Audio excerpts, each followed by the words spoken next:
In today's video, I am going to teach you how to import Google Tasks into Google Sheets. Start by opening the Google Sheet where you want your tasks to appear. Once the spreadsheet is open, go to the top menu and click Extensions, then choose AppScript. This opens the AppScript editor in a new tab, where you will connect your spreadsheet to Google Tasks. On the left side of the AppScript editor, find Services. Click the plus icon next to Services to add an advanced Google service.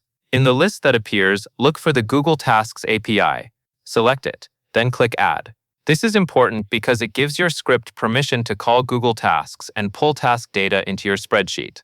Next, in the editor, click the task service name you just added so it is enabled, and then click Save at the top. Saving now helps avoid issues when you run the script for the first time. Now you will add the script itself. Go back to the left sidebar and click Script to open the main code file. You will usually see a starter function called myFunction. Highlight everything inside the editor, including that default function, and replace it with the import function that fetches tasks and writes them into the active sheet.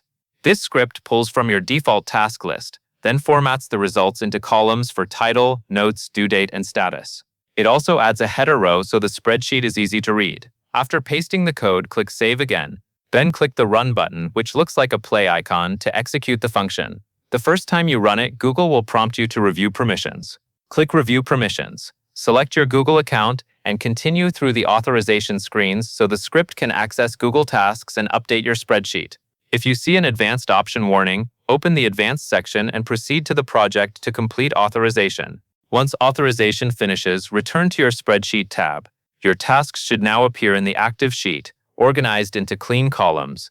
If there are no tasks, the script will simply log that nothing was found. And that is all there is to it.